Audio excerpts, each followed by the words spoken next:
Hello students, I hope you all are fine. Students, yesterday we did exercise A and B of grammar guide. Today we will do exercise C, question tags, and this is the last exercise of this chapter and it is related to question tags. Student exercise start करने से पहले हमें यह पता होना चाहिए कि question tags क्या होता है. तो students, let's see the definition.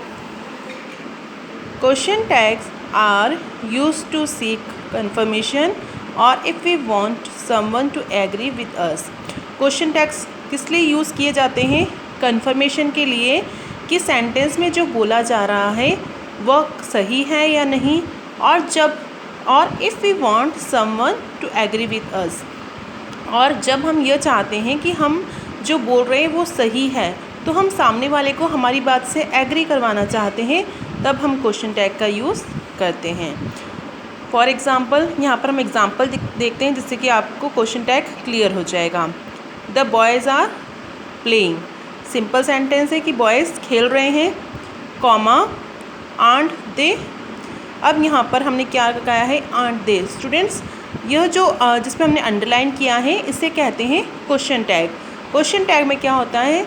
Helping verb आता है पहले, उसके बाद सब्जेक्ट आता है, और जब आपका जो सेंटेंस है वो पॉजिटिव है तो आपका क्वेश्चन टैग क्या होगा? नेगेटिव होगा. Here aren't is the short form of are not, तो यहाँ पर क्या है? Aren't they. नेक्स्ट है example. He was not doing his work. वह अपना वर्क नहीं कर रहा था. अब हमने यहाँ पर नेगेटिव सेंटेंस लिया है तो यहाँ पर क्वेश्चन टैग क्या होगा? पॉजिटिव होगा. वॉज ही, यहाँ पर पहले हेल्पिंग वर्ब, देन सब्जेक्ट और लास्ट में क्वेश्चन मार्क. अब स्टूडेंट्स, रूल्स क्या होते हैं क्वेश्चन टैग को लिखने के? If the sentence is positive then the question tag will be negative. अगर आपका सेंटेंस पॉजिटिव है तो क्वेश्चन टैग आपका नेगेटिव होगा. If the sentence is negative then the question tag will be positive. अगर आपका सेंटेंस नेगेटिव है then question tag will be positive. After that we use comma to separate the sentence and question tag. हम sentence और question tag के बीच में क्या use करते हैं? कॉमा यूज़ करते हैं इनको सेपरेट करने के लिए. In question tag helping verb is used at the first, after that the subject is used. Question tag में पहले हेल्पिंग वर्ब यूज़ की जाती है, उसके बाद सब्जेक्ट यूज़ किया जाता है. If we are using negative question tag, then contraction form or short form of helping verb and not will be used. अगर हम नेगेटिव क्वेश्चन टैग यूज़ करते हैं तो हेल्पिंग वर्ब और नॉट का शॉर्ट फॉर्म यूज़ होगा, जैसे is not का इज़ंट, आर नॉट का aren't, like this. For example, is not isn't, are not aren't, was not wasn't, were not weren't, and has not hasn't, like this. So students, let's see the exercise now. Write the correct question tags at the end of these statements. We have to write correct question tags at the end of the statements. Like A is you are 10 years old. तुम 10 साल की हो. Already यहाँ comma लगा हुआ है. अब यह सेंटेंस क्या है? पॉजिटिव है, तो हमें कौन सा क्वेश्चन टैग यूज़ करना है? नेगेटिव. आर के साथ हम नॉट, तो क्या हो जाएगा? आंट, और then subject you, aren't you.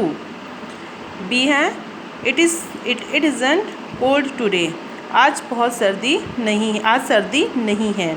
अब यहाँ पर नेगेटिव यूज़ हो रहा है sentence, then question tag will be positive. Only is, after that subject it. C point.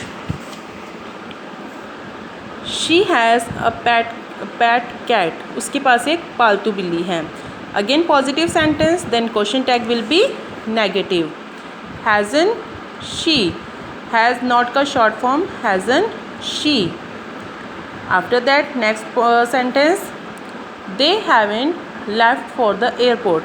वह एयरपोर्ट के लिए अभी नहीं निकले हैं. Again negative sentence, then question tag will be positive. Have they, helping verb, then subject. Last sentence, that boy was given the bravery award. उस लड़के को ब्रेवरी अवार्ड दिया गया था. अब यहाँ पर पॉजिटिव सेंटेंस है, then question tag will be negative, short form of was not will be wasn't, और दैट बॉय को हमने किससे रिप्लेस किया है, ही से। So students, you have to revise this exercise very carefully. Thank you students. Take care. Stay home. Stay safe.